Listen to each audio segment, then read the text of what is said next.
देखिए, आज अपने एक नया सिद्धांत पढ़ने जा रहे हैं,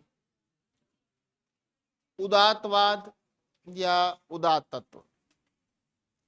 पाश्चात्य काव्य शास्त्र में अरस्तु के पश्चात सर्वाधिक विवेचना योग्य सिद्धांत जो माना जाता है वो लोगिनुस का उदात्तवाद का सिद्धांत माना जाता है।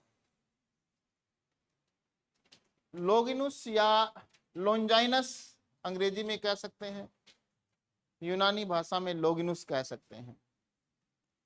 इनका एक ग्रंथ पेरी इप्सुस या पेरी हुप्सुस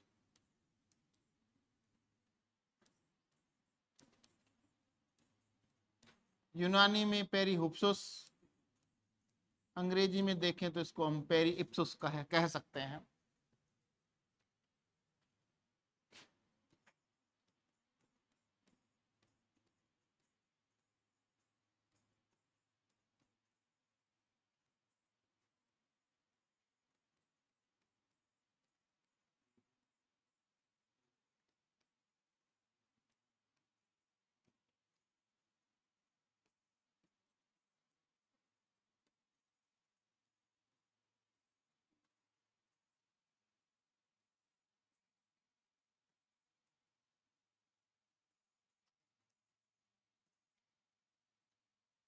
देखिए, लोंगिनस या लोंजाइनस जो है मूलतः अलंकार शास्त्री था, भाषण शास्त्र का ज्ञाता था, और क्योंकि यूनान में राजनीति में वही कामयाब होता था जो भाषण देने में निपुण माना जाता था।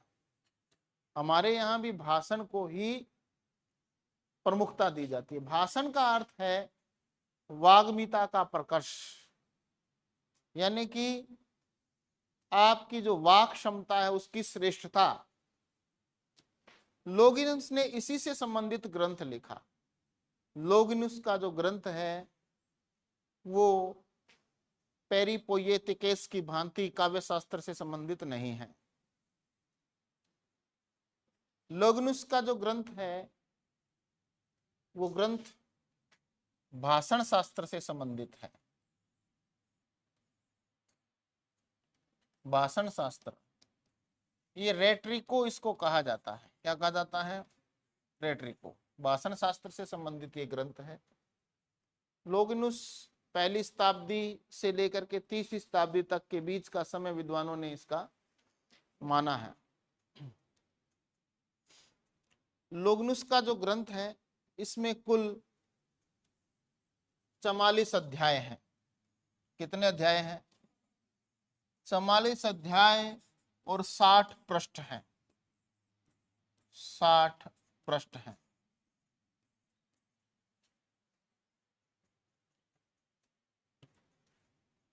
लोगिनुस का ये जो ग्रंथ है इसके प्रारंभ में देखें तो 1 से लेकर के 7 अध्याय तक उदात्त का परिचय इसने दिया है, प्रस्तावना भूमिका में रखा है। उसके पश्चात लगभग इसने 16 अध्याय जो अलंकार शास्त्र विवेचन से संबंधित भी रखे हैं। कितने? 16 अध्याय। अलंकारों पर सर्वाधिक ये जोर भी देता है क्योंकि ये अलंकार शास्त्र का ज्ञाता है।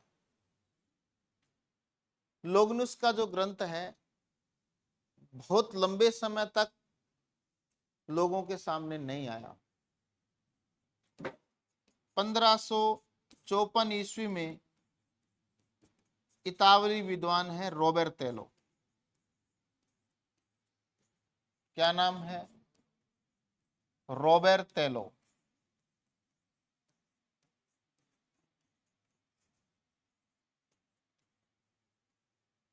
इसने इस ग्रंथ का प्रकाशन करवाया, यूनानी भाषा में ही करवाया। ये जो ग्रंथ जो था रोबेर्तेलो ने जो इसका प्रकाशन करवाया, आगे चल करके 1652 ईस्वी में, कब? 1652 ईस्वी में किसने? जॉन हॉल जो है इसने इसका प्रथम अंग्रेजी संस्करण प्रकाशित करवाया। प्रथम अंग्रेजी संस्करण। और नाम क्या दिया? ऑफ द हाइट ऑफ एल्क्वाइंस। हिंदी भाषा में यदि इसका अनुवाद करना चाहें तो इसका अनुवाद होगा वाग्मीता का प्रकर्ष। वाग्मीता का प्रकर्ष।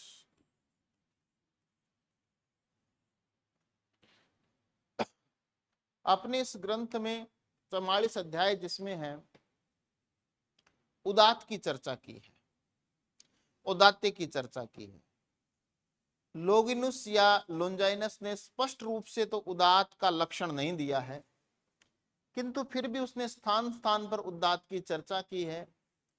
उनसे निष्कर्षतः हम कह सकते हैं, निष्कर्ष रूप में कह सकते हैं कि उदात्त का अभिप्राय जो है वो अभिव्यंजना का प्रकर्ष है। उदात्त एक प्रकार से वाणी का एक गुण है। वाणी का क्या एक गुण है। ये कोई क्लासिकी या शास्त्रीय पद्धति नहीं है, क्लासिकी या शास्त्रीय पद्धति नहीं है। उदात्त तो एक अभिव्यंजना का एक गुण विशेष है। ये महान आत्मा की प्रतिध्वनि है। लोंजाइनस ने उदात्त शब्द की व्याख्या करते हुए उदात्त के 3 पक्ष माने हैं। कितने पक्ष माने हैं? 3 पक्ष माने हैं। अंतरंग पक्ष, बहिरंग पक्ष और विरोधी पक्ष। अंतरंग पक्ष के अंतर्गत वो कल्पना प्रतिभा को प्रमुख मानते हुए 2 तत्व मानता है। उदात्त के 2 तत्व मानता है। एक मानता है महान विचारों को धारण करने की क्षमता, महान विचारों को धारण करने की क्षमता। और दूसरा मानता है प्रबल भावावेग। कौन सा है? 3 तत्व मानता है, 3 पक्ष मानता है। कौन कौन से? एक तो अंतरंग पक्ष, बहिरंग पक्ष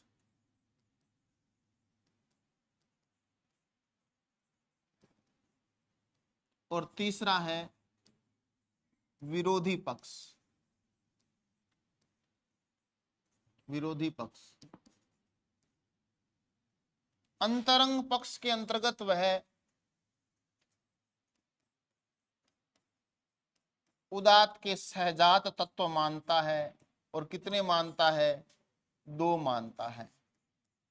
एक तो वो कहता है कि महान विचारों को धारण करने की क्षमता, महान विचारों को धारण करने की क्षमता।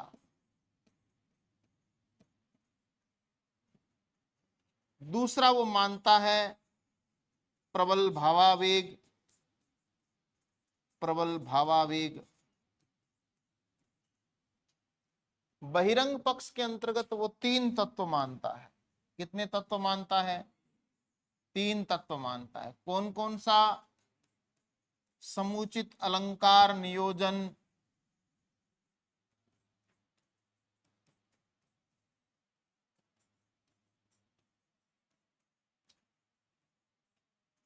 और दूसरा, हाँ जी, अभिजात पद रचना। कौन सा है? अभिजात पद रचना। और तीसरा गरिमापूर्ण, गरिमापूर्ण रचना विधान।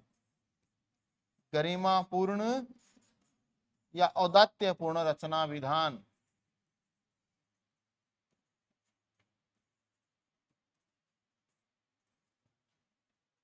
विरोधी पक्ष के अंतर्गत वो 3 तत्व मानता है। कौन कौन से? बाल्यता, दूसरा शब्दाडंबर और तीसरा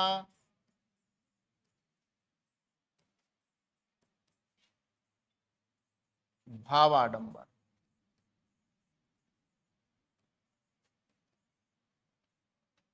बाल्यता को हम बालिशता भी कह सकते हैं। उदात का सारा सिद्धांत इन पर टिका हुआ है। देखिए, लोंजाइनस वो पहले व्यक्ति हैं जिन्होंने कवि के व्यक्तित्व को भी प्रमुखता दी। किसको? कवि के व्यक्तित्व को भी प्रमुखता दी। काव्य के संदर्भ में लोंजाइनस का मानना है कि कोई रचना महान तभी हो सकती है जब उसमें ये 5 तत्व उसमें शामिल हो। कौन कौन से? ये महान विचारों को धारण करने की क्षमता, प्रबल भावावेग, समुचित अलंकार नियोजन, अभिजात पद रचना, गरिमापूर्ण रचना विधान। और ये नहीं हो, क्योंकि ये तो उदात्त के क्या है?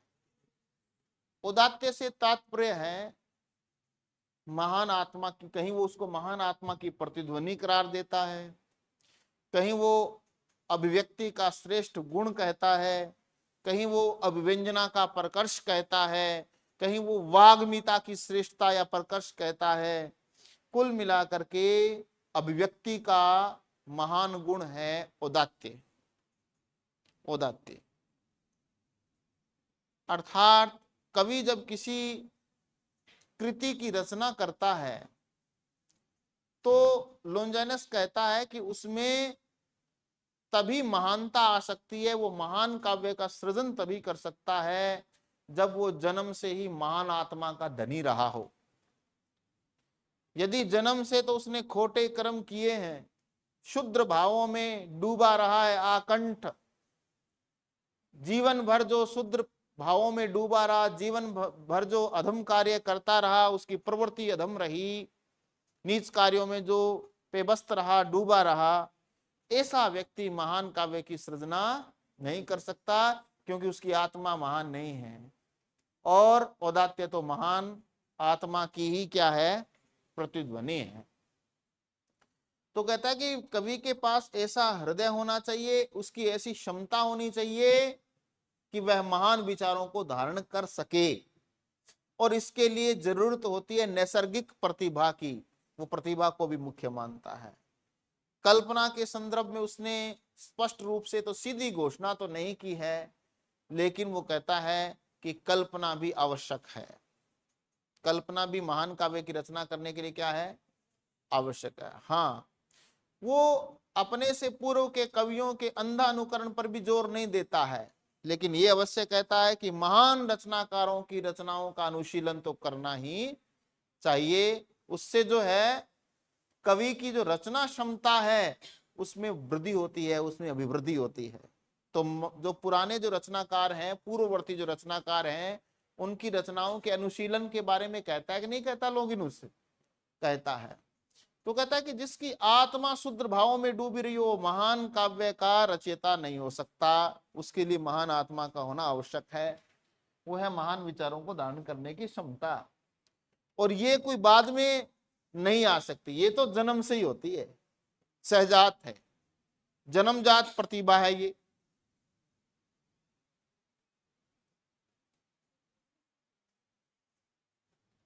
जन्मजात प्रतिभा, ठीक है।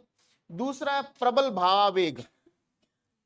वो कहता है कि महान विचारों को धारण करने की क्षमता होने के साथ साथ कवि या रचनाकार के भाव जो है इतने प्रबल होने चाहिए, इतने शक्तिशाली होने चाहिए कि वो श्रोता का सम्मोहन कर डाले, अतिक्रमण कर डाले, उसके हृदय पर अपना प्रभाव छोड़ दे, उसके हृदय को सम्मोहित कर ले।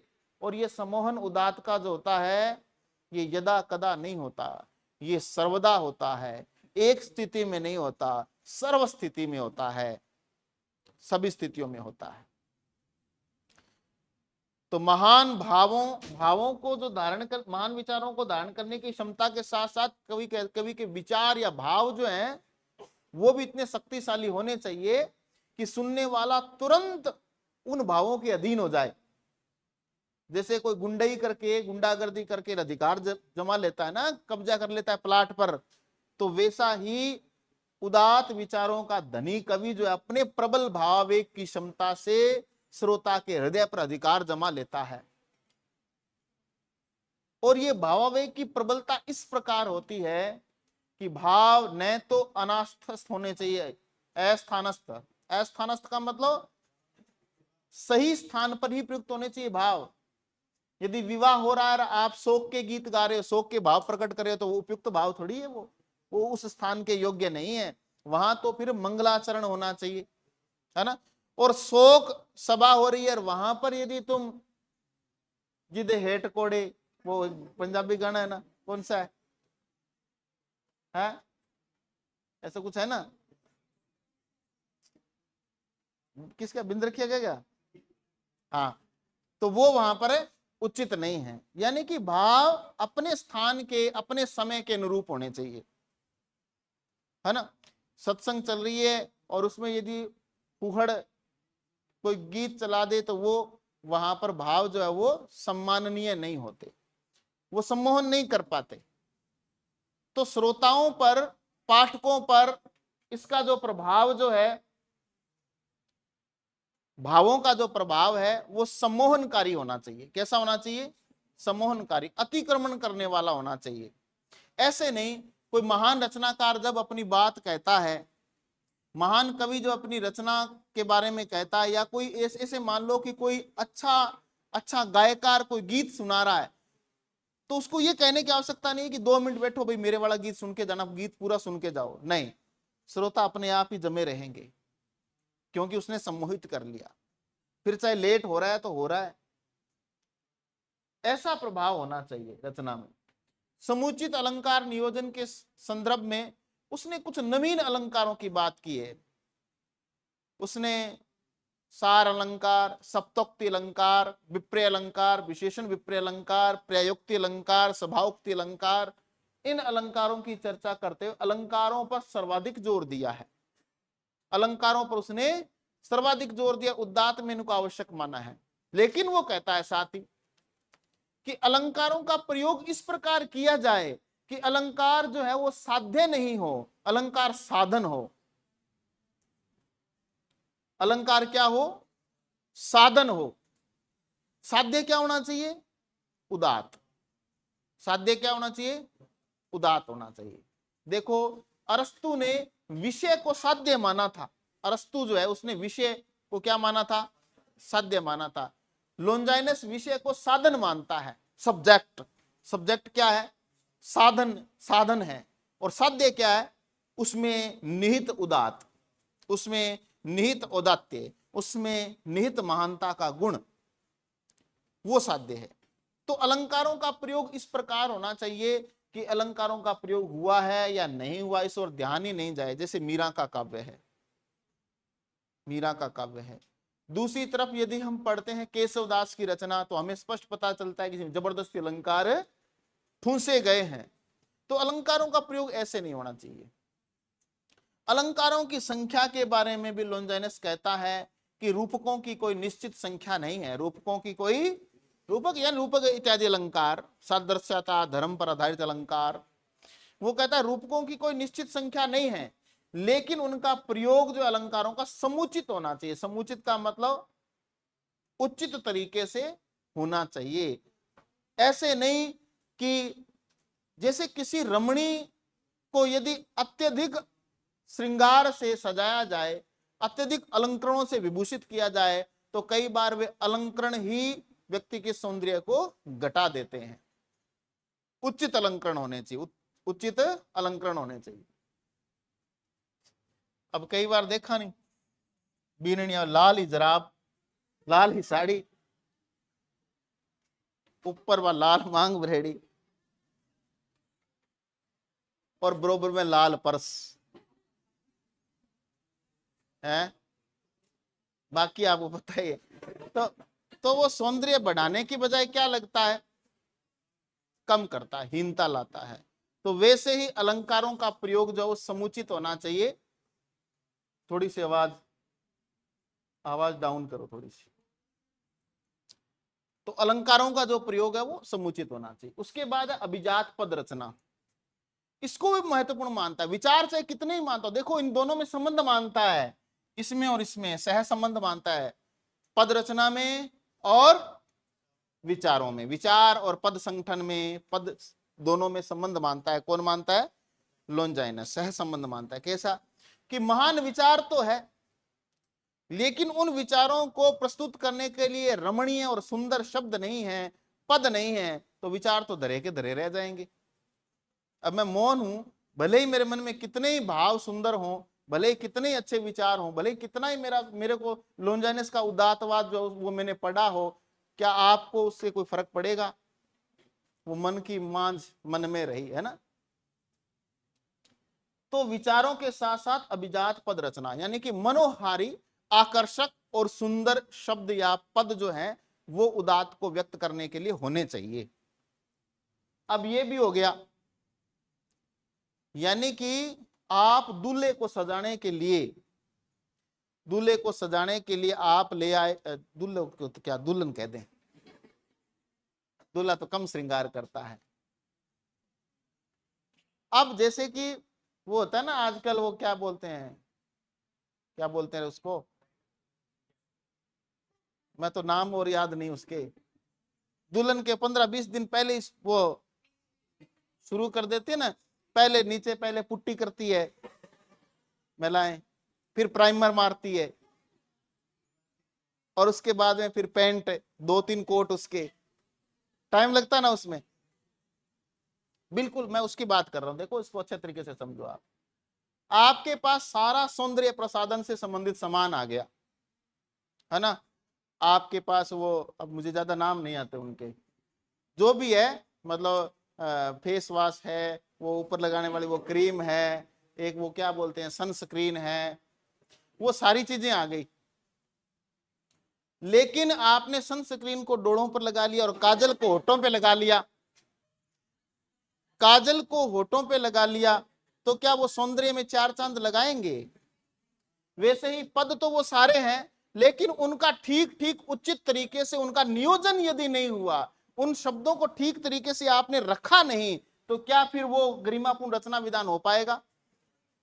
तो पदों का चुनाव करने के बाद में 5वां जो तत्व आता है ना, वो आता है गरिमापूर्ण रचना विधान। इससे तात्पर्य है, इसमें सारी चीजें हैं, आपके जो विचार हैं वो उचित तरीके से, उचित शब्दों के माध्यम से, उचित अलंकारों का प्रयोग करते हुए, उचित भावावेग के साथ जो है निश्चित क्रम विधान में बंधा हुआ होना चाहिए, निश्चित क्रम विधान में बंधा होना चाहिए। निराला की कविता है, वह तोड़ती पत्थर देखा मैंने उसे इलाहाबाद के पथ पर। अब इसी पंक्ति को तुम पढ़ो, मैंने देखा तोड़ती पत्थर उसे पथ पर इलाहाबाद के, इसमें सुंदरता है, इसमें सारा रस खत्म हो गया, सारा आनंद खत्म हो गया ना। हो गई है पीर पर्वत सी पिघलनी चाहिए, इस हिमालय से कोई गंगा निकलनी चाहिए। अब इसी को तुम पढ़ो कि गंगा इसी हिमालय से निकलनी चाहिए, पर्वत पीर के समान हो गई है। अब इसमें सौंदर्य है। तो कहने का तात्पर्य है कि शब्दों का उचित तरीके से नियोजन जो है वो होना जरूरी है। मनोहारी पद तो आपके पास है, सुंदर शब्द तो आपके पास है, लेकिन उनका ठीक से आपने यदि उपयोग नहीं किया, क्रम के अनुसार उपयोग नहीं किया, तो फिर वो महान विचार भी धरे रह जाएंगे और अभिजात पद रचना भी धरी रह जाएगी, सुंदर सुंदर अलंकार जो आपने चुने हैं वो भी धरे के धरे रह जाएंगे। ये तीसरा जो तत्व है, और टोटल में क्या मानेंगे इसको, 5वां तत्व जो है ये सर्वाधिक महत्वपूर्ण है। इसमें सारी चीजें शामिल हो जाती है, चारों चीजें इसमें क्या हो जाती है, शामिल हो जाती है। ये 5 जो है ये उदात्त के तत्व है। शब्दाडंबर और भावाडंबर, इन दो को समझें। कई बार शब्दों का, अनुपयुक्त शब्दों का प्रयोग किया जाता है, कई बार अनुचित शब्दों का प्रयोग किया जाता है ना। अनुचित शब्दों का प्रयोग, जैसे कहीं हम गांव में गए, देहात में गए, और उन लोगों के साथ हम अंग्रेजी में बातचीत कर रहे हैं, या उस भाषा में, ग्राम्य भाषा को छोड़ करके संस्कृत निष्ठ शुद्ध प्रांजल हिंदी भाषा में बात कर रहे हैं, वहां से आप ऊर्ध्वागमन कीजिए, हम निम्नागमन कर रहे हैं, तो क्या वो उतना प्रभाव छोड़ पाएगी भाषा? नहीं छोड़ पाएगी। तो वो शब्दों का आडंबर बन करके रह जाएगी। यानी शब्दों का अनुपयुक्त अनावश्यक प्रयोग ही क्या है, शब्दाडंबर है। भावाडंबर का तात्पर्य क्या है? भावाडंबर से तात्पर्य है अस्थानस्थ भाव। जिस स्थान पर जैसे भाव होने चाहिए उसकी बजाय यदि बढ़ा चढ़ा करके अधिक भाव प्रस्तुत किए जाते हैं, तो वो क्या प्रतीत होता है, भावाडंबर प्रतीत होता है। क्या प्रतीत होता है, भावाडंबर प्रतीत होता है। कई बार हमने देखा है कि मंच पर किसी की प्रशंसा में इतने इतने कसीदे निकाले जाते हैं, तब हमें लगता है यार ये झूठी बढ़ाई कर रहा है। कभी कभी खुद को ही लगता है कि यार मेरी ये प्रशंसा कर रहा है कि निंदा कर रहा है, क्योंकि कई बार हम उस योग्य होते ही नहीं है और वो इतनी प्रशंसा कर देता है ना। तो वो भावों का क्या बन जाता है? आडंबर।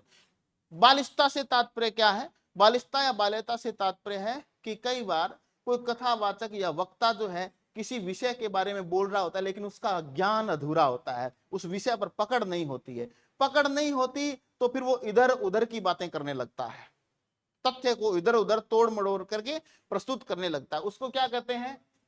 बाल्यता, बाल्यता, बालिशता, है ना। तो इन ये उदात्त के क्या है? बाधक तत्व है, यानी ये उदात्त में वृद्धि नहीं करते हैं, उदात्त में चार चांद नहीं लगाते हैं, बल्कि क्या करते हैं?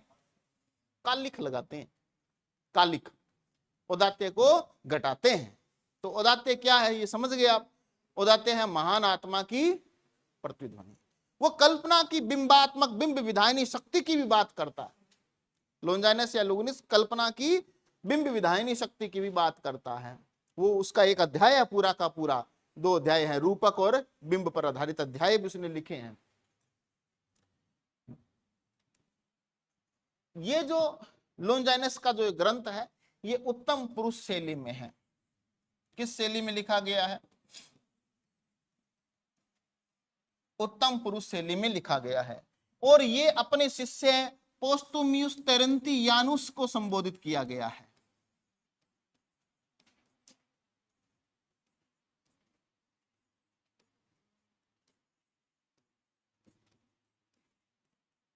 लोंजिस ने किसको संबोधित किया है? पोस्तुमियुस तेरेंतियानुस। और ऐसा नहीं है कि लोंजाइनस से पहले किसी ने उदात्त की चर्चा नहीं की है। लोंजाइनस से पहले किकिलियुस नाम का एक विद्वान हुआ, किकिलियुस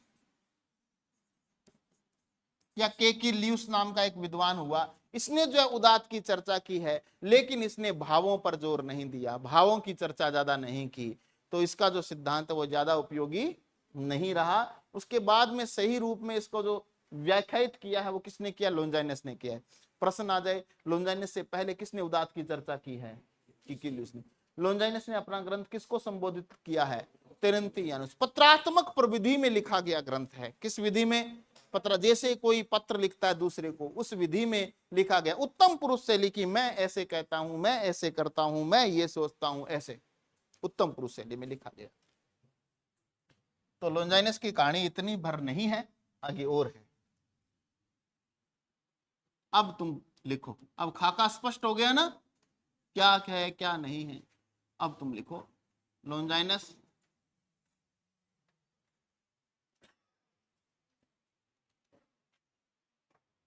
यूनान में अरस्तु के पश्चात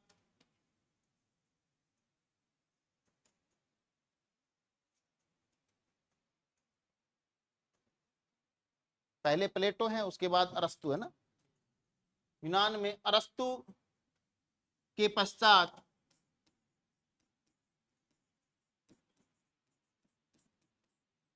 लोंजाइनस या लोगिनुस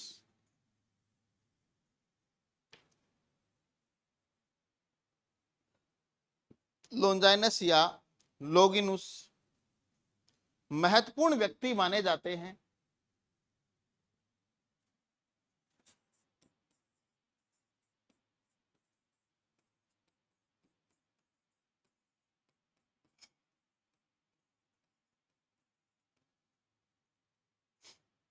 पाश्चात्य काव्यशास्त्र में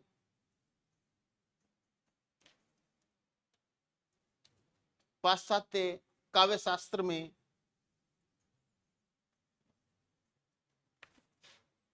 प्लेटो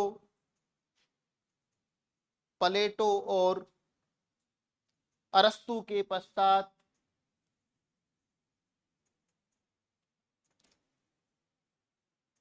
लोगिनुस तीसरे सबसे अधिक सम्माननीय व्यक्ति हैं। लोगिनुस तीसरे सबसे अधिक सम्माननीय व्यक्ति हैं।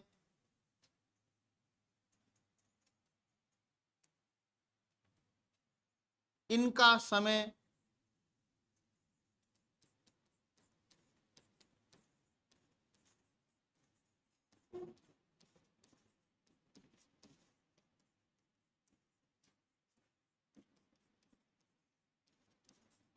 ईसा की प्रथम सती से तीसरी सती के मध्य, प्रथम सती से तीसरी सती के मध्य माना जाता है।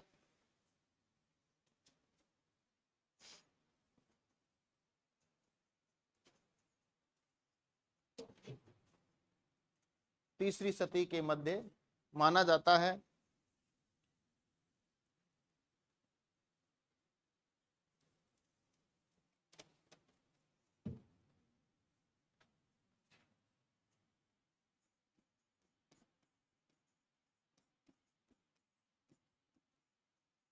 पाश्चात्य काव्य शास्त्र में लोगिनुस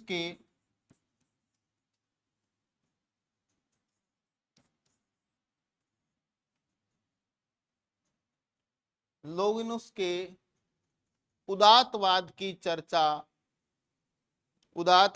चर्चा की जाती है।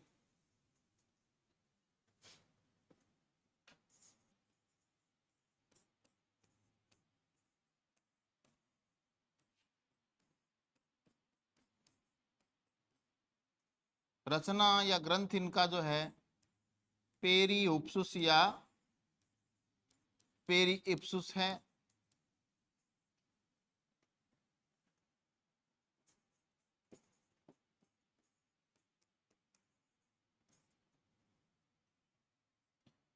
यह ग्रंथ राजनीति शास्त्र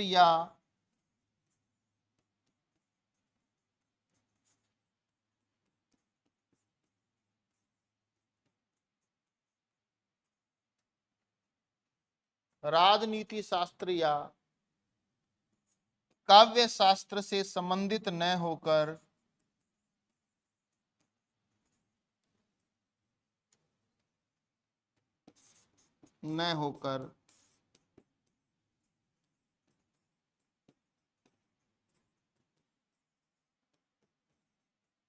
मूलतः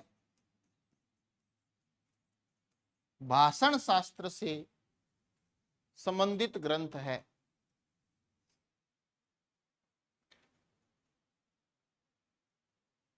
भाषण शास्त्र से संबंधित ग्रंथ है।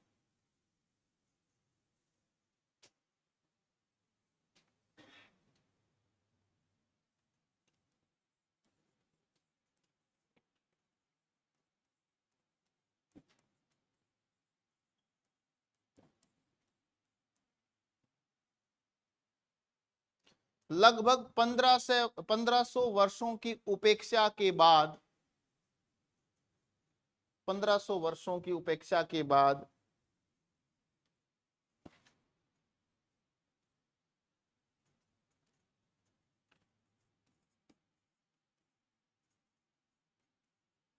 पंद्रह सौ चौपन ईस्वी में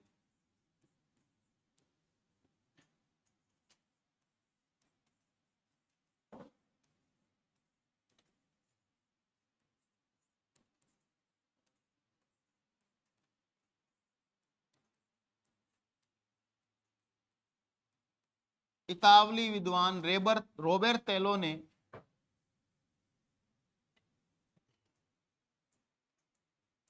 रोबेर्तेलो ने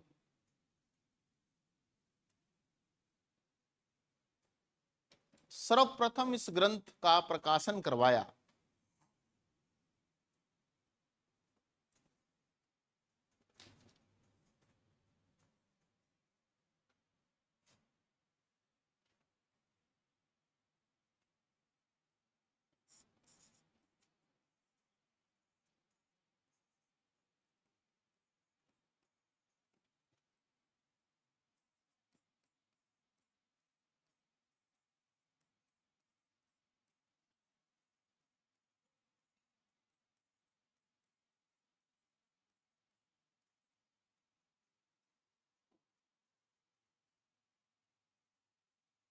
सोलह सौ बावन ईस्वी में जॉन हॉल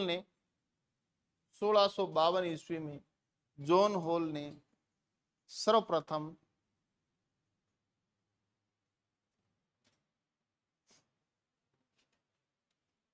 इस ग्रंथ का अंग्रेजी संस्करण प्रकाशित करवाया।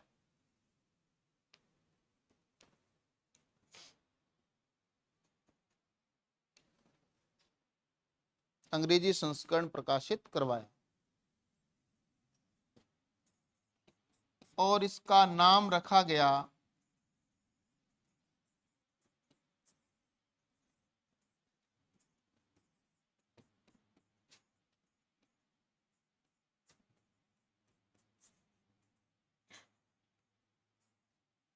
Of the height of eloquence,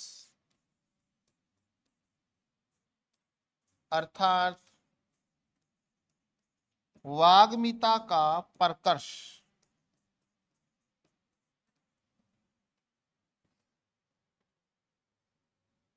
वाग्मिता का प्रकर्ष।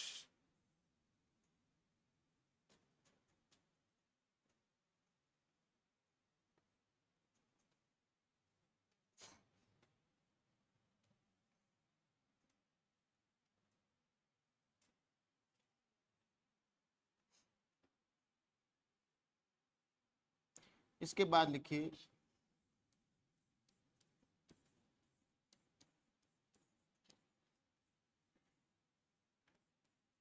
लोगिनुस का यह ग्रंथ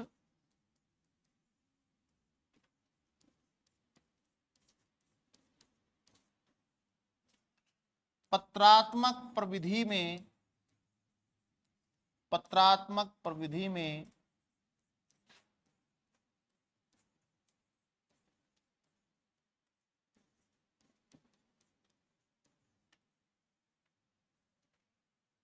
उत्तम पुरुष शैली में लिखा गया ग्रंथ है।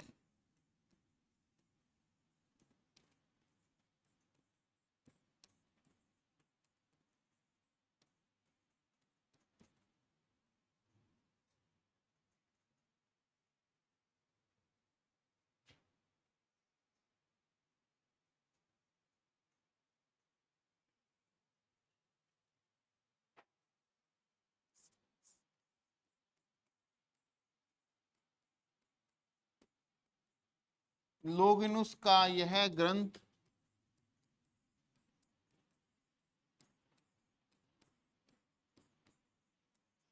रोमी छात्र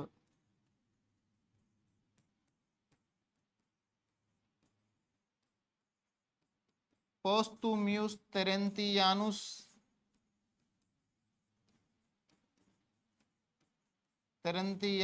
को संबोधित किया गया है।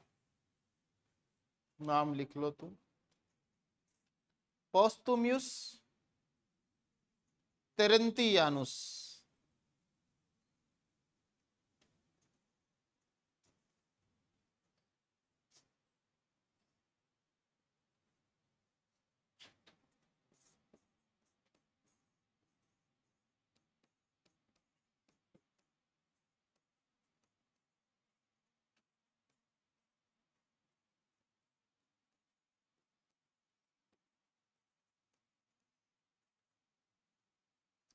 लोगिनुस से पूर्व किकिलियुस या केकिलियुस, लोगिनुस से पूर्व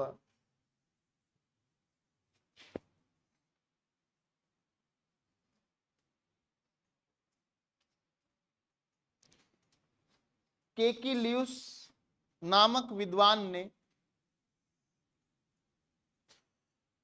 औदात्य की चर्चा की है।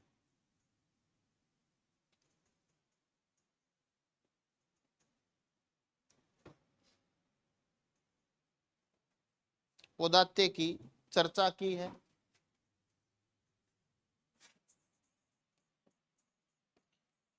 किंतु उसने भावों की उपेक्षा की।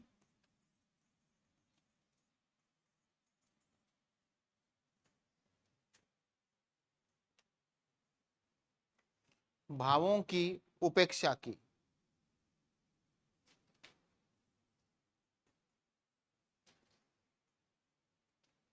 बाद में लोंजाइनस ने ही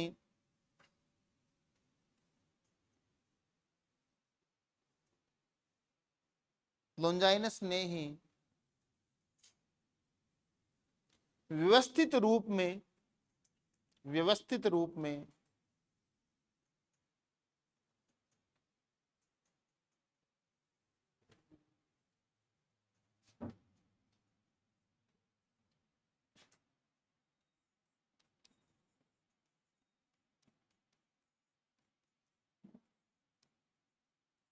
पेरी इप्सुस शीर्षक रचना में उदात्त की चर्चा की।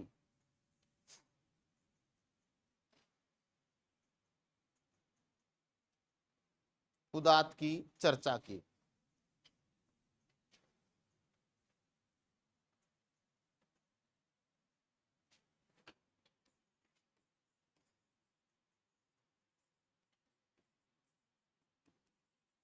इस ग्रंथ में लोंजाइनस के या लोगिनुस के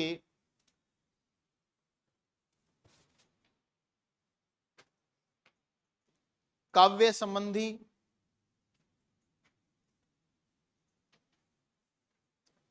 संबंधी विचार प्रकट हुए हैं।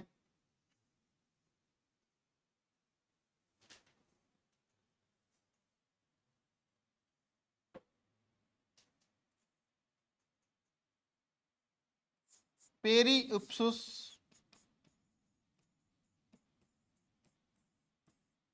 44 अध्यायों 44 अध्यायों में विभक्त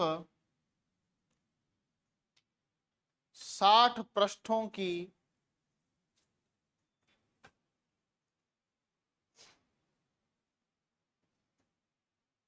60 पृष्ठों की एक लघु लघु रचना है। लघु रचना है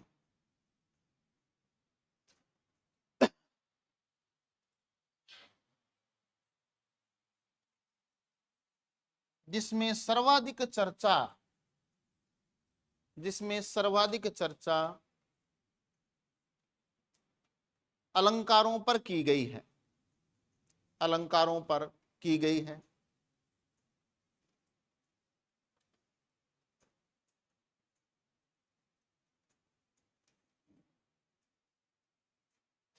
लोंजाइनस या लोगिनुस मूलतः अलंकार शास्त्री था।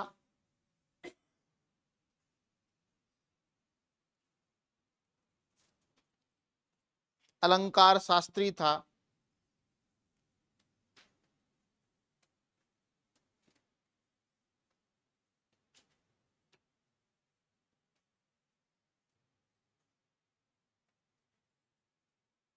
उसने काव्य में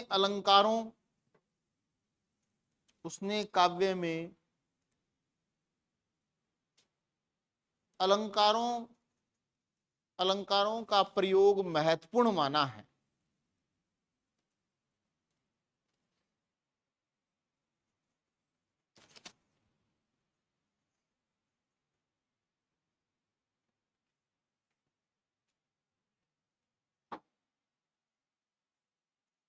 अध्याय विभाजन देखें तो आप देख सकते हैं, लिख लीजिए कि लोगिनुस के ग्रंथ में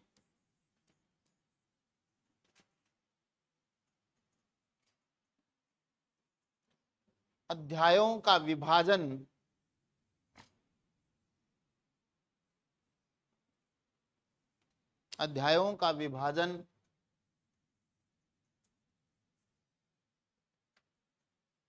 निम्न प्रकार से किया गया है।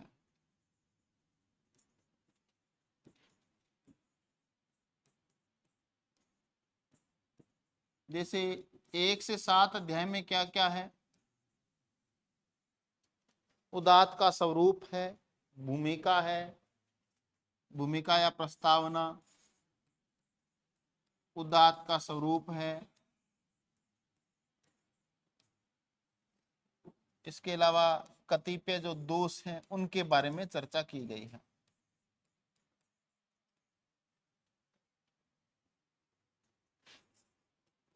आठ से जो 15 अध्याय हैं, उदात्त के जो 5 तत्व हैं उनकी चर्चा की गई है।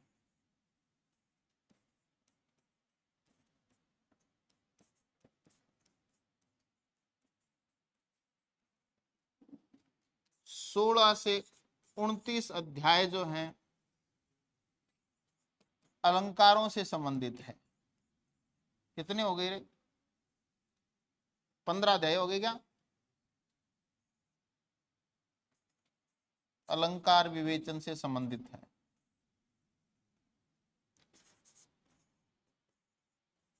30 से 38 जो है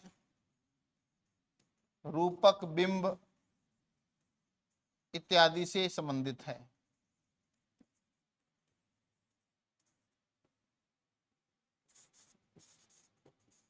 39 और 40 दो अध्याय जो है वो क्या है?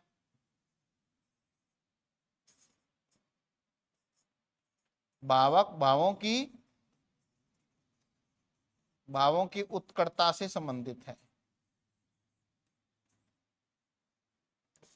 41 से 43 जो है वो क्या है? उदात्त के बाधक तत्वों से संबंधित है। और 44वां अध्याय जो है वो किसके रूप में दिया गया है? उपसंहार के रूप में दिया गया है।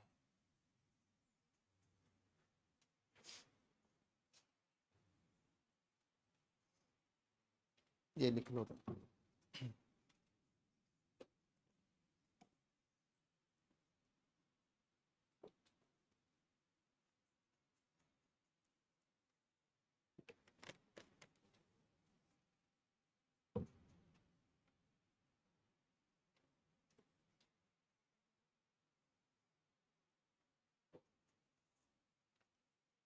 लिख लिया? उतार लिया? नहीं, उतार लो, कोई बात।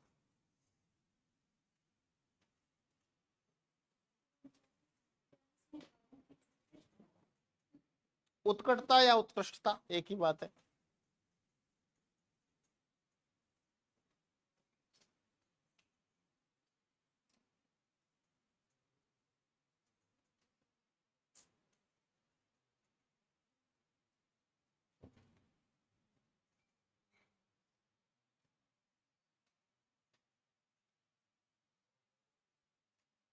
लिख लिया ना ये?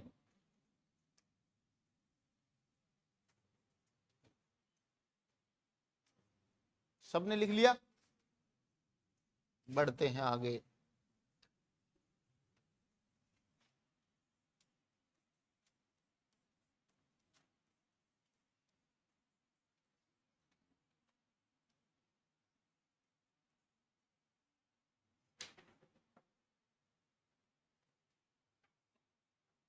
उदात्त कार देखो, उदात्त का लोगिनुस ने कोई स्पष्ट और प्रत्यक्ष लक्षण तो नहीं दिया है, लेकिन उसने उदात्त की चर्चा करते हुए उसे अभिव्यंजना का प्रकर्ष या वैशिष्ट्य करार दिया है। उसने उसे महान आत्मा की प्रतिध्वनि भी कहा है। किसने कहा? ये दोनों बातें ये लोगिनुस ने कही। कई बार कथन पूछ लिए जाते सीधे ना, तो आप लिखो कि लोगिनुस ने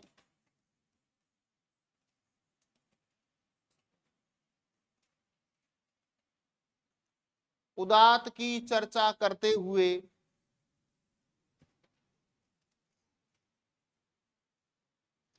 उसका स्पष्ट और प्रत्यक्ष लक्षण तो नहीं दिया है।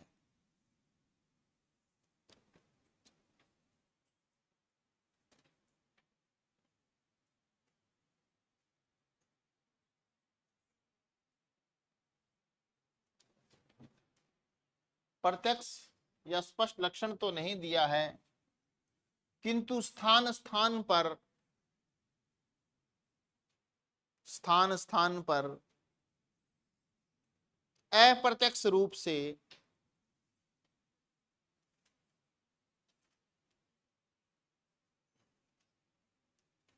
अप्रत्यक्ष रूप से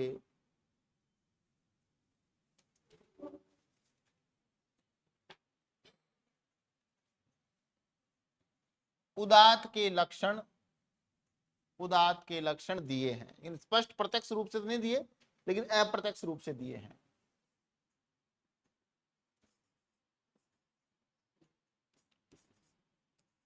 लोगिनुस के अनुसार उदात्त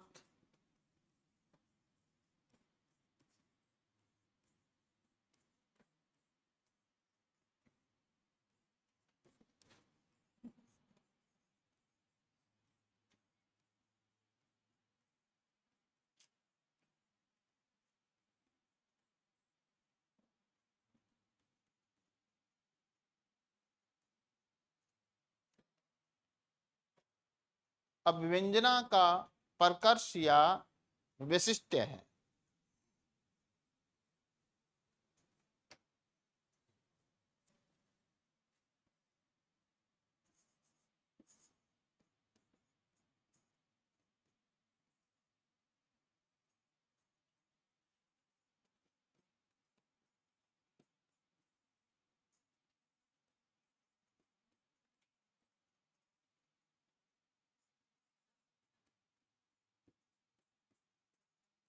दूसरा इसका कथन है,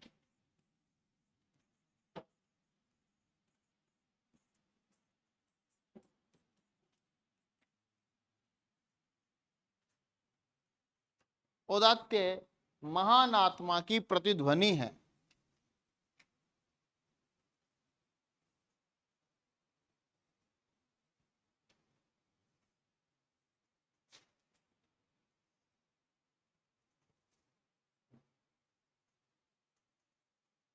इसके बारे में वो कहता भी है कि औदात्य जो है एक इस अभिव्यंजना का एक वैशिष्ट्य है, ऐसा गुण है जिसके प्रयोग से महान रचनाकारों और कवियों को यश प्राप्त हुआ है। क्या प्राप्त हुआ है? यश प्राप्त हुआ है। नीचे लिख भी लीजिए, लोगिनुस के अनुसार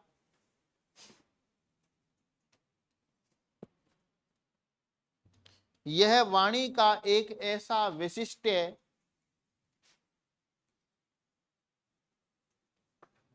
यह वाणी का एक ऐसा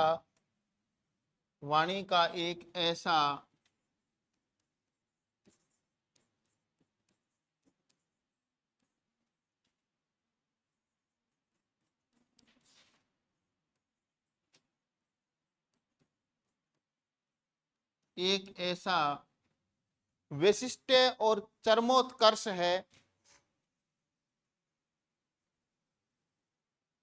चरमोत्कर्ष है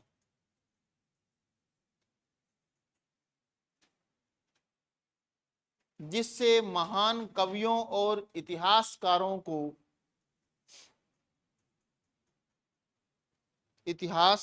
को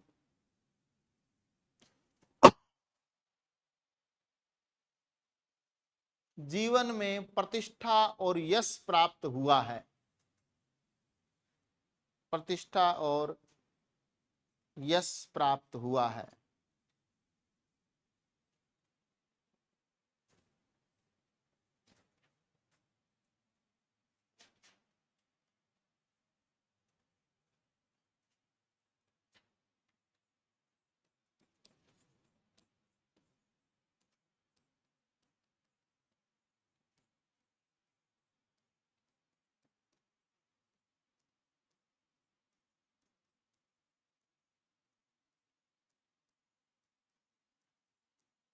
लिखिए, औदात्य के स्वरूप को समझने के लिए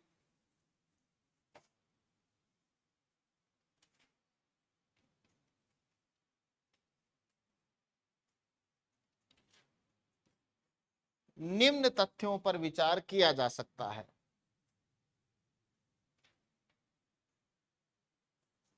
निम्न तथ्यों पर विचार किया जा सकता है।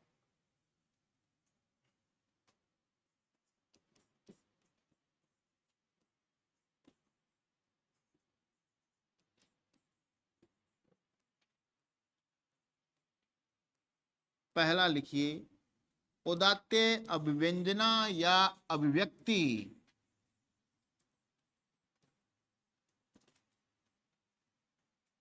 अभिव्यक्ति का श्रेष्ठ गुण है।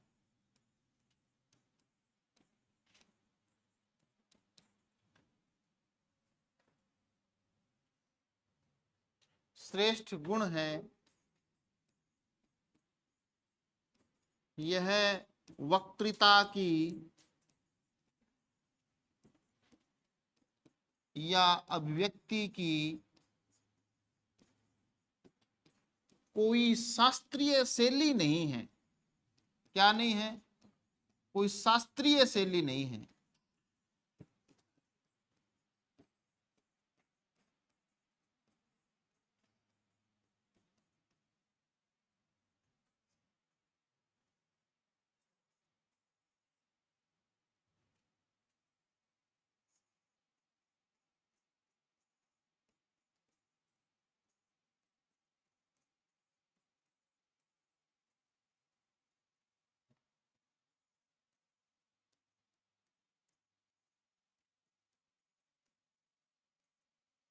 2 नंबर लिखो। औदात्य का गुण रचना या कृति में, रचना या कृति के सौंदर्य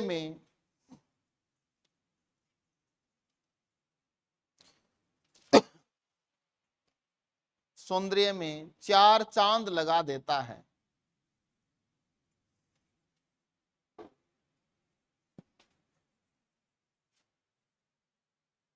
चार चांद लगा देता है।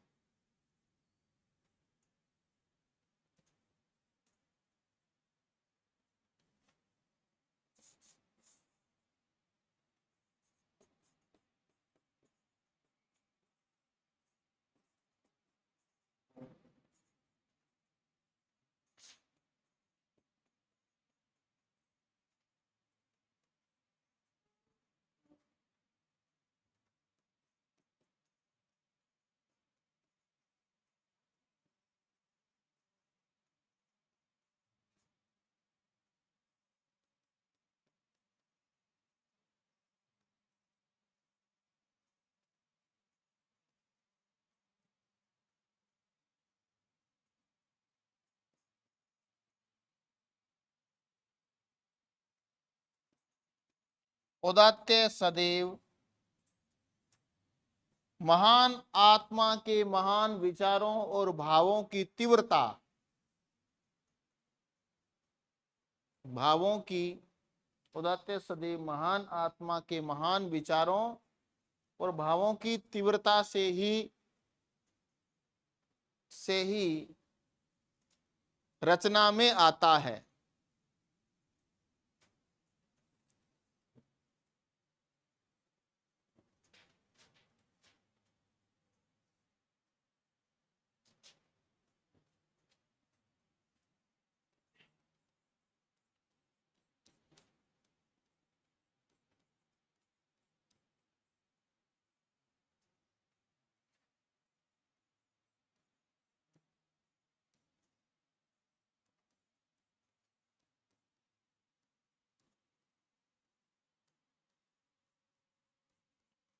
लुंजाइनस रचना की महानता के लिए, रचना की महानता के लिए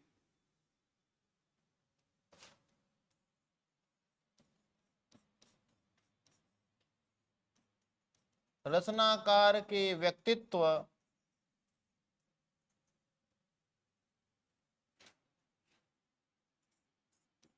व्यक्तित्व को भी महत्वपूर्ण मानता है।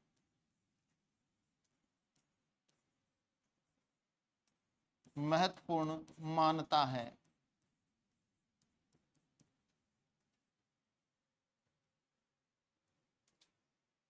उसके अनुसार, उसके अनुसार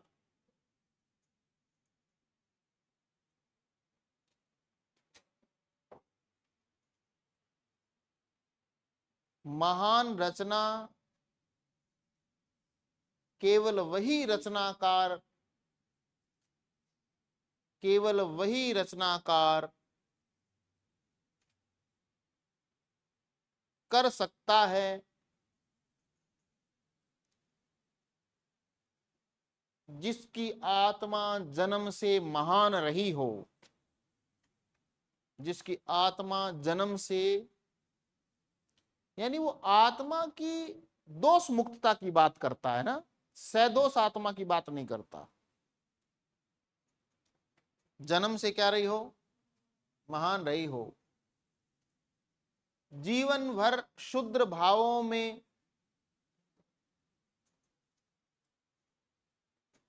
जीवन भर शुद्र भावों में डूबा रहने वाला व्यक्ति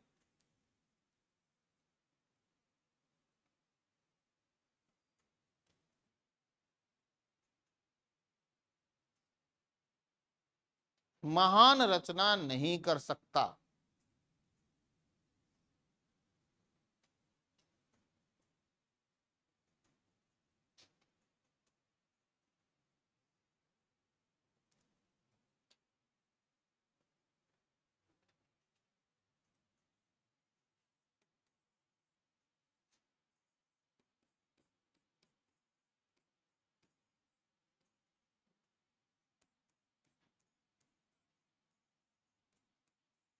औदात्य का प्रभाव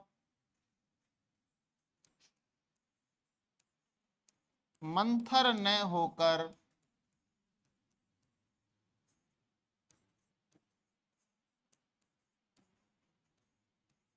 तीव्रतर और आकस्मिक होता है।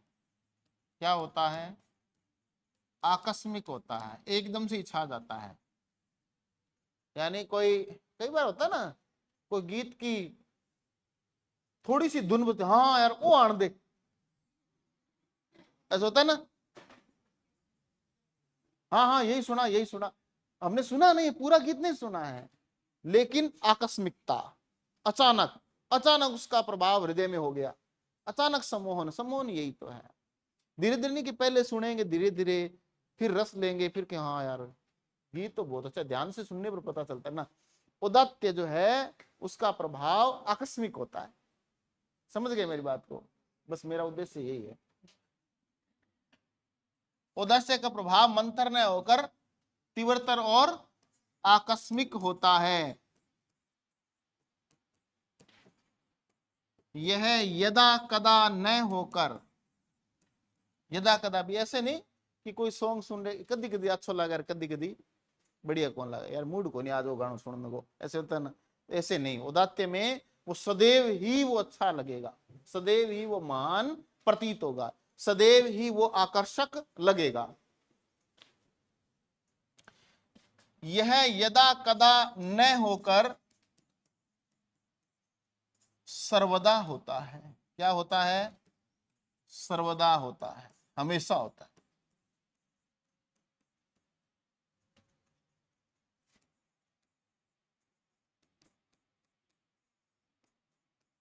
उदात्य में अनुनयन नहीं, अनुनयन नहीं,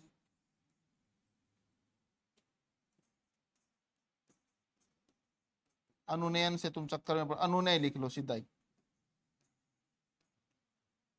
औदात्य में अनुनय नहीं, सम्मोहन होता है।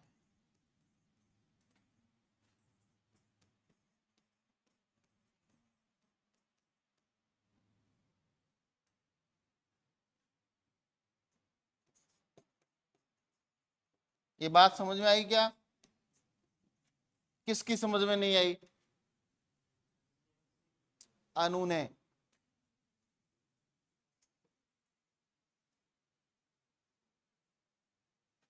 तीन दिवस तक रघुपति सिंधु किनारे, अनुनय के पढ़ते रहे छंद प्यारे प्यारे। उत्तर में जब एक नाद भी उठा नहीं सागर से, धधक उठी पौरुष राम की, है ना, धधक उठी पौरुष राम की सर से। तो वो देखो आप कि अनुनय का मतलब है निवेदन, प्रार्थना। कवि आहत नहीं होता है। कवि आहत सुना होगा आपने? नहीं सुना क्या? फिर राजस्थान पत्रिका में नहीं पढ़ा आपने? कार्टून आता था कवि जो जबरदस्ती किसी को कविता सुनाता था और लोग भागते थे कि यार इसकी कविता नहीं सुननी पड़ जाए। है कहने का मतलब ये है कि कोई रचना यदि महान है, उदात्य से संपन्न यदि रचना है, तो रचनाकार को निवेदन नहीं करना पड़ता है कि भाई भाई मेरी एक कविता और सुन के जाओ, है ना। सम्मोहन होता है, श्रोता सम्मोहित हो जाते हैं, बंद जाते हैं, पानी की बारी टप्पा तो टप्पा है, वो सुन के ही जाएगा उसको, है ना। इतना उसमें होता है। इसीलिए कहा जाता है कि उदात जो है ना, उदात या उदात्य जो है वो श्रोता या पाठक के हृदय का अतिक्रमण करता है। अगला बिंदु देखो, उदात्य श्रोता या पाठक के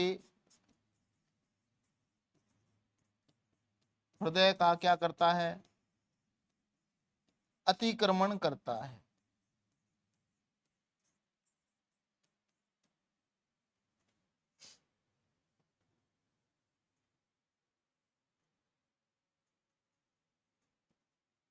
ऐसा नहीं होता कि उदात जो है रचना के किसी एक पार्ट में तो उदात है, बीच वाले भाग, कई बार अपने कोई मूवी देखते हैं कि यार एंड तो बढ़िया नहीं था उसका, बीच में थोड़ी बढ़िया लगी, शुरुआत भी थोड़ी अटपटी सी थी, उस रचना को हम उदात्य नहीं मान सकते। औदात्य का गुण जो है वो अखंड रूप में तो संपूर्ण रचना में होता है, और खंड खंड रूप में उसके तत्वों में होता है। किसमें होता है? उसके तत्व, महान विचार, भावेग की प्रबलता, है ना, तो इनमें। तो औदात्य का गुण ऐसा नहीं होता है कि किसी रचना के एक भाग में तो है और एक भाग में नहीं है, वो संपूर्ण रचना में हर जगह दिखाई देगा, प्रत्येक पार्ट में होगा, खंड खंड रूप में उस कृति के खंडों में, और अखंड रूप में संपूर्ण कृति में। खंड खंड रूप में उदात्त के जो तत्व है उनमें, अखंड रूप में संपूर्ण रचना में, ऐसे होता है। यह भी कहा जाता है कि उदात्त जो है वो, ये बताओ कि उदात्त किसी एक शब्द में होगा या संपूर्ण रचना में होगा? हाँ, एक शब्द में भी हो सकता है, औदात्य का गुण केवल एक शब्द में भी हो, लेकिन ऐसा नहीं कि 10 शब्द बोले और एक में ही हो और बाकी में नहीं हो, ऐसा नहीं। कई बार होता है कि आदमी कम बोलता है, लेकिन यार उसने कहता ना कि उसने 4 ही लाइनें बोली, 4 लाइनें, आनंद आ गया 4 लाइनों सुनकर ही, है ना। हाँ, जैसे मैं उदाहरण देता हूं अक्सर कि स्वामी विवेकानंद जो थे, उन्होंने एक ही पंक्ति बोली थी, अमेरिकी वासी भाइयों और बहनों, इतने में तालियां बज गई। यानी उसके एक वाक्य में ही क्या था? औदात्य का गुण था, महान आत्मा की प्रतिध्वनि झलक गई उसमें, एक में ही, एक पंक्ति में ही, है ना। तो इसलिए कहा जाता है कि औदात्य का गुण किसी एक शब्द में हो सकता है। कई बार कोई कहता है महोदय, इतना कहते मन प्रसन्न किया, अपने को महोदय कह दिया, है ना, महोदय कह दिया।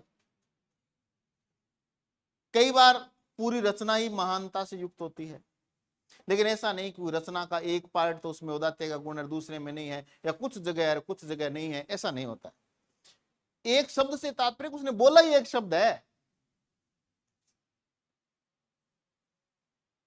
कई बार ऐसे भी कहते हैं महोदय शब्द में, अरे ओ महोदय, इसमें औदात्य नहीं है, इसमें औदात्य नहीं है ना। महोदय बोला है, लेकिन अरे वो शब्द उसने तूड़ी कर दी सारी, अब इसमें औदात्य है क्या?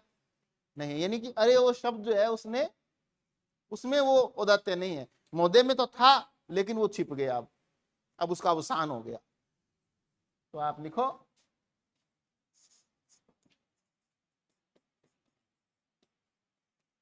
औदात्य का गुण किसी एक शब्द, किसी एक वाक्य या संपूर्ण रचना में भी हो सकता है।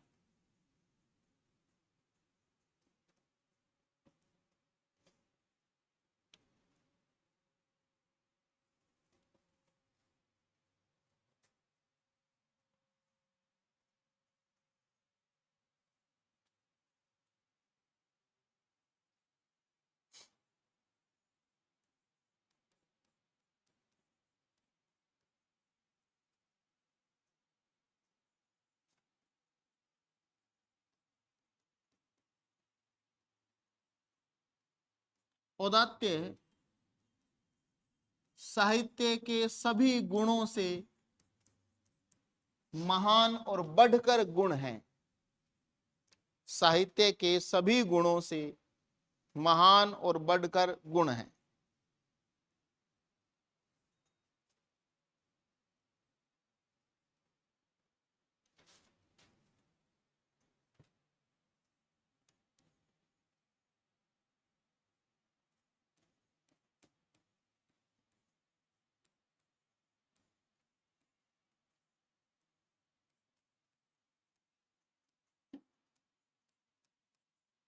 अच्छा ये बताओ, लोंजाइनस या लोगिनुस की दृष्टि व्यवहारिक थी कि मनोवैज्ञानिक थी?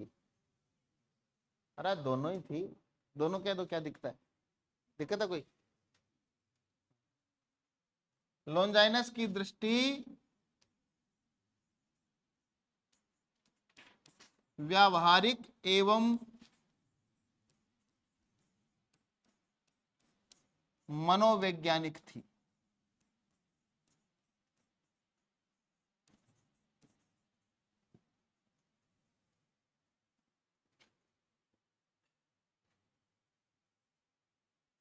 व्यवहारिक एवं क्या थी? मनोवैज्ञानिक थी। अतः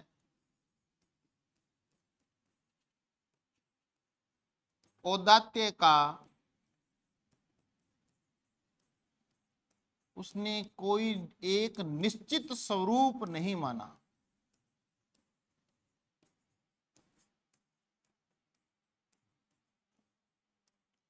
निश्चित स्वरूप नहीं माना कैसे, देखिए वो कहता है कि एक स्थान पर यदि कोई शब्द हमें गंवारू और भोंडा प्रतीत होता है तो दूसरे स्थान पर वही गंवारू और भोंडा शब्द जो सुंदर भी प्रतीत होता है।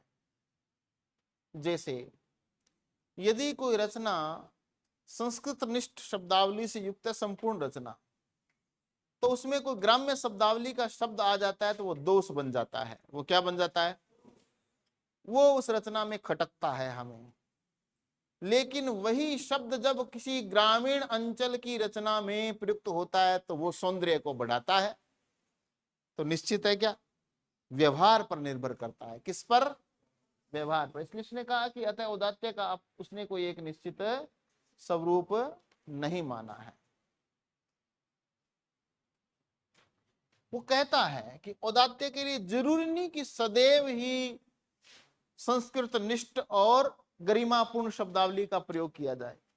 कई बार संस्कृत च्युत शब्दावली का प्रयोग भी जो है वो भी रचना के सौंदर्य में चार चांद लगा देता है, चार चांद लगा देता है। ठीक है, तो इसने कहा है कि लोंजानेस की दृष्टि व्यवहारिक या मनोवैज्ञानिक थी, अतः औदात्य का उसने कोई एक निश्चित स्वरूप नहीं माना।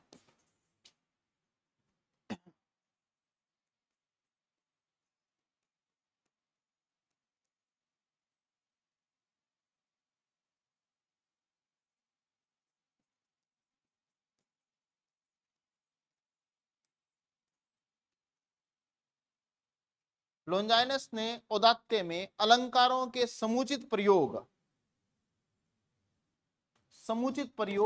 आवश्यक माना।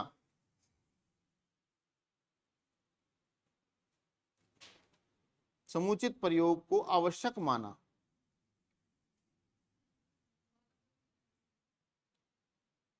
लोंजाइनस ने औदात्य में अलंकारों के समुचित प्रयोग को आवश्यक माना।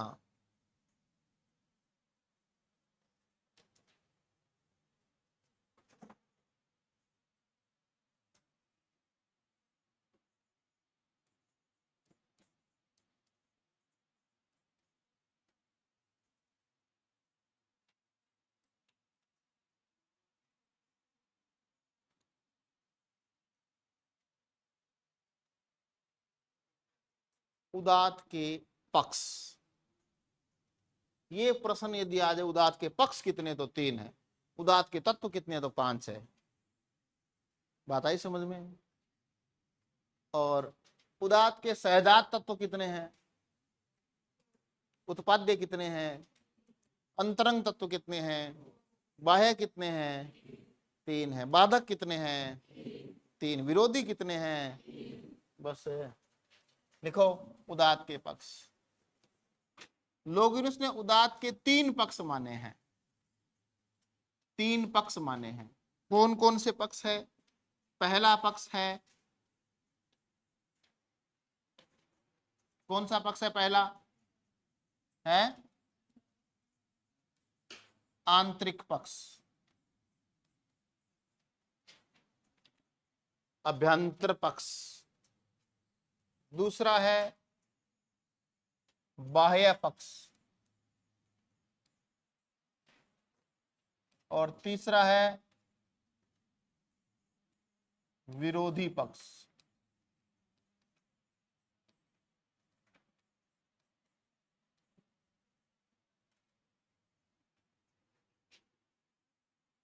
इसको जो है सहजात भी कहते हैं।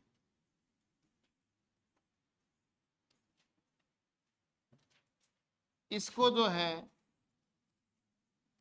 क्या कहते हैं? उत्पाद्य भी कहते हैं।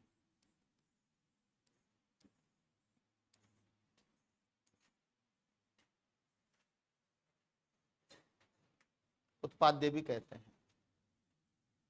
आंतरिक पक्ष जो है उसके अंतर्गत 3 आते हैं। कौन कौन से आते हैं? 2 आते हैं। कौन कौन से? महान या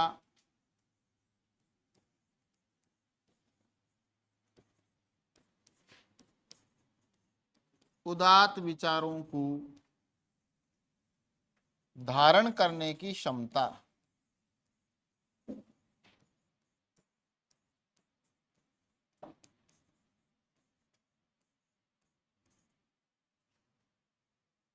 और दूसरा है प्रबल भावावेग की क्षमता। भावावेग या भावावेश।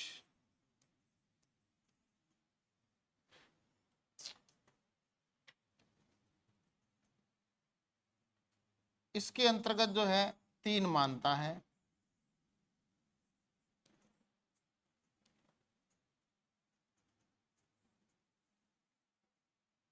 और 3 कौन कौन से? देखो, अलंकारों का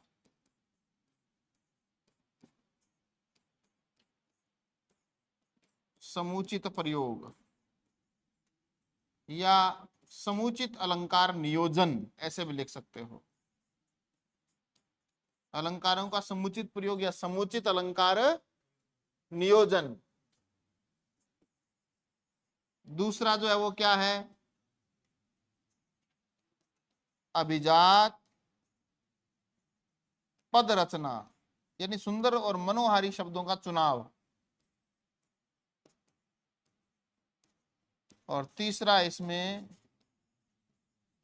गरिमापूर्ण रचना विधान। गरिमापूर्ण रचना विधान।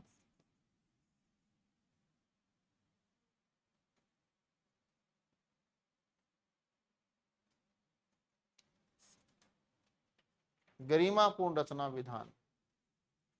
अब विरोधी पक्ष यदि हम देखें, विरोधी पक्ष जो है वो 3 है। शब्दाडंबर, भावाडंबर और बाल्यता।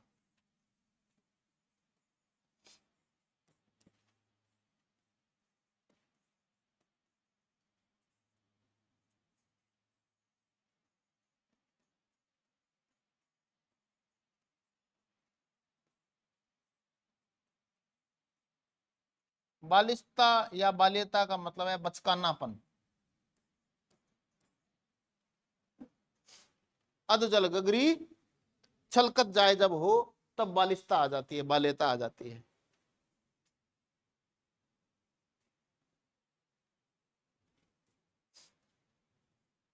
क्या इधर उधर की तू बात न कर, तू ये बता कारवां किसने लूटा, है ना? तो इधर उधर की बात जब होने लगती है तब क्या आ जाती है? बाल्यता। ये 3 पक्ष हैं उदात्त के। सहजात जो है इनका संबंध प्रतिभा से है, नैसर्गिक प्रतिभा से है। उत्पाद्य जो है ये व्युत्पत्ति से संबंधित है। किससे संबंधित है? व्युत्पत्ति से संबंधित है।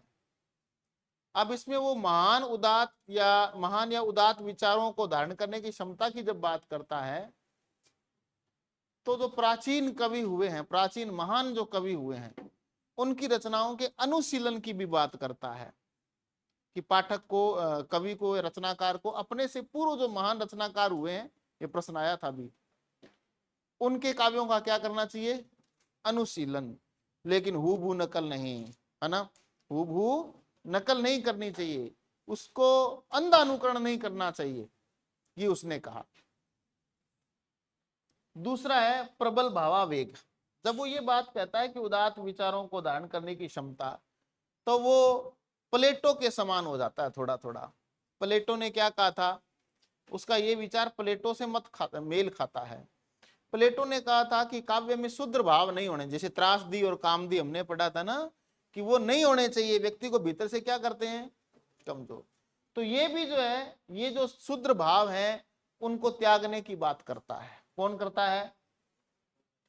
लोंजाइनस। ये यहाँ अरस्तु से मेल नहीं खाता है। अरस्तु ने तो कहा था कि शुद्र भाव भी उपयोगी है, महत्वपूर्ण है। वो विरेचन सिद्धांत भी देते हैं उस संदर्भ में। और प्रबल भावावेग से तात्पर्य है कि भावों की उत्कटता या प्रवाह जो है, भाव शक्तिशाली होने चाहिए, इतने शक्तिशाली कि सुनते ही श्रोता चित्त मंत्र मुग्ध, है ना। अलंकारों का समुचित प्रयोग, इनके बारे में अब अपने डिटेल से पढ़ेंगे। पहला आप लिखिए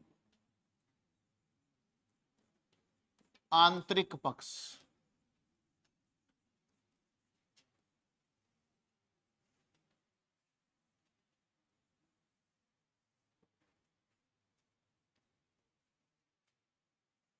आंतरिक पक्ष, लोंजाइन्स ने इसे सहजात भी कहा है।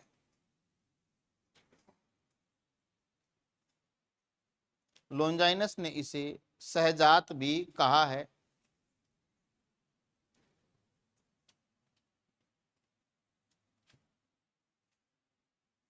इसका संबंध कवि या रचनाकार की प्रतिभा से है।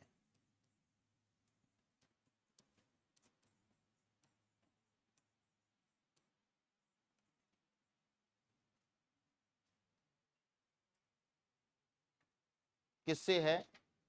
प्रतिभा से है। अर्थात लोंजाइनस के अनुसार कोई प्रतिभाशाली व्यक्ति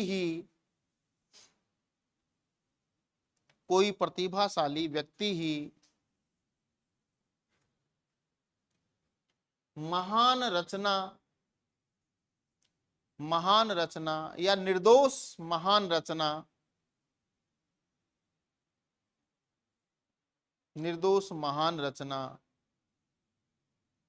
कर सकता है।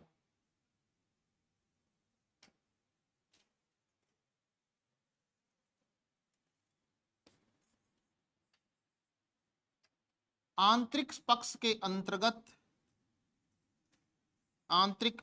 अंतर्गत उदात्त के दो तत्व माने गए हैं।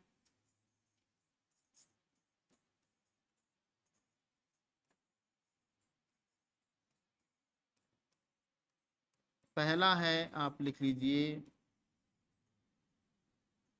महान विचारों के धारण की क्षमता।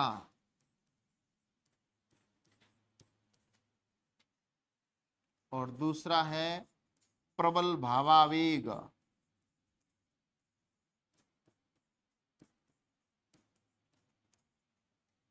इसमें आप पहला अब लिखिए महान विचारों के धारण की क्षमता।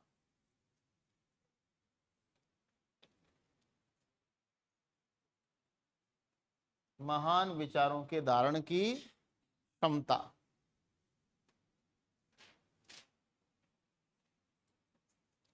लोंजाइनस क्या कहता है? उदात्त महान आत्मा की क्या है?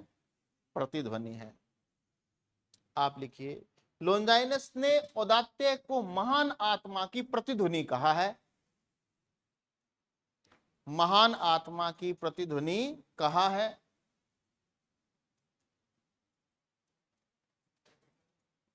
लोंजाइनस ने उदात्त को महान आत्मा की प्रतिध्वनि कहा है।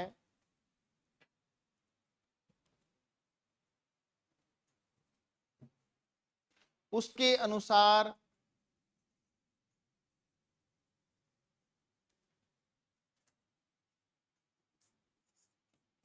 कोई काव्य कृति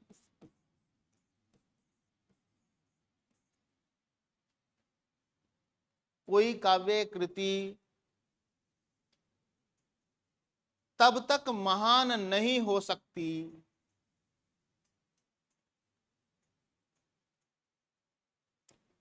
जब तक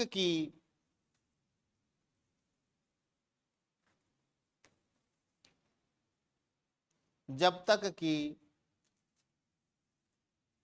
उसके रचनाकार की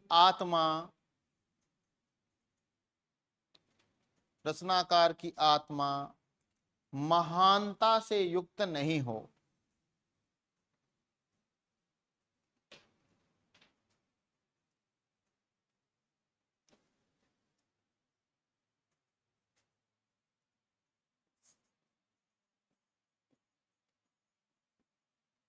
लोजाइनस के अनुसार जीवन भर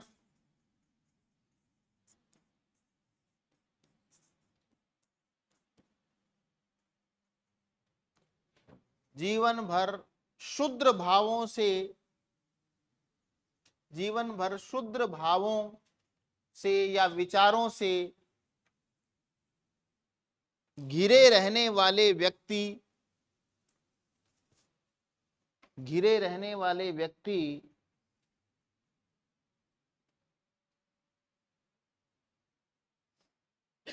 व्यक्ति की आत्मा महान नहीं हो सकती।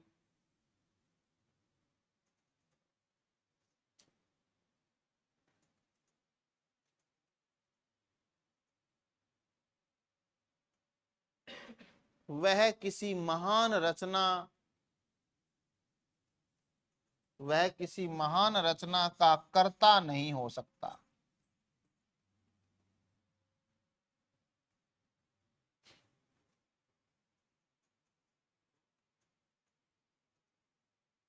कर्ता नहीं हो सकता।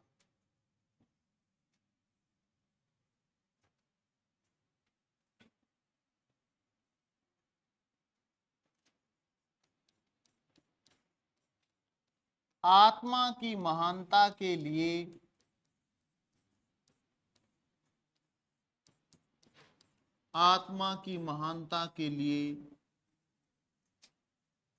लोगिनुस का मानना है कि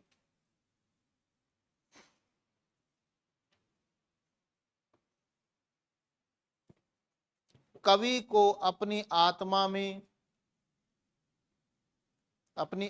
में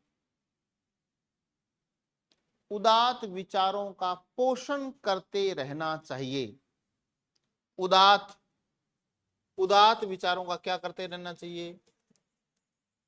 पोषण करते रहना चाहिए। उदात्त विचारों का पोषण, शोषण नहीं, हाँ, पोषण करते रहना चाहिए। पोषण करते रहना चाहिए। इसके लिए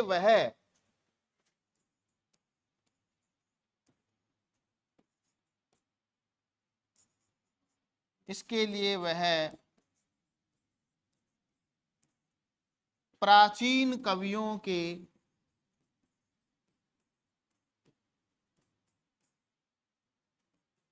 काव्य या रचनाओं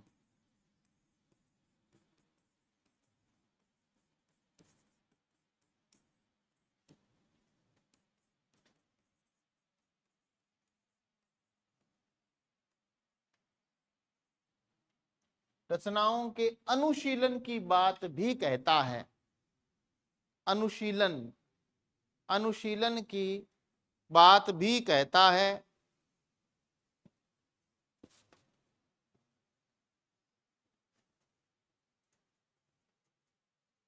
किंतु अंधानुकरण से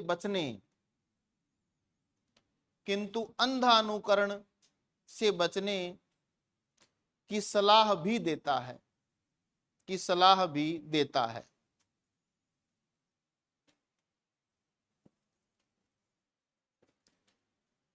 वह चाहता है कि नए कवि अपने से पूर्व के कवियों से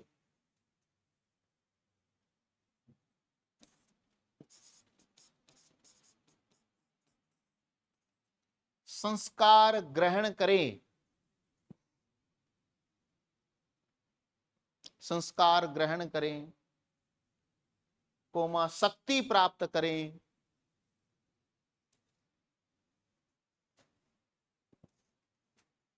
शक्ति प्राप्त करें,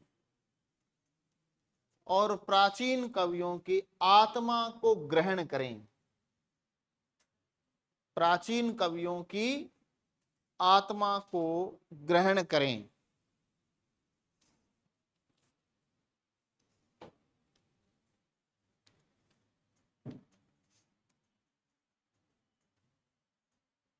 अब देखो, एक प्रश्न आया था असिस्टेंट प्रोफेसर में परीक्षा में, उसमें पंक्ति आई थी कि उदात्त विचार या महान विचार को वो कारित्री प्रतिभा की देन मानता है कि भवित्री प्रतिभा की? कारित्री प्रतिभा की। ये लिख लो तुम, लॉन्जाइनस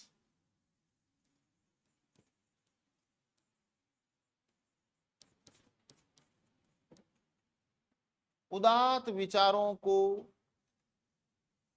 उदात्त विचारों को, उदात्त विचारों के लिए लिखना, उदात्त विचारों के लिए, उदात्त विचारों के लिए कल्पना को भी आवश्यक मानता है।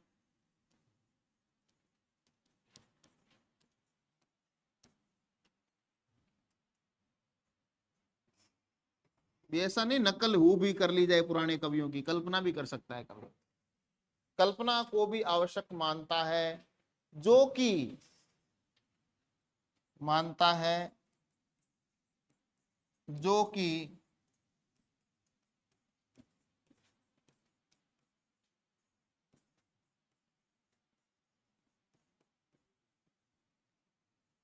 कारित्री प्रतिभा की देन है। कारित्री प्रतिभा की देन है।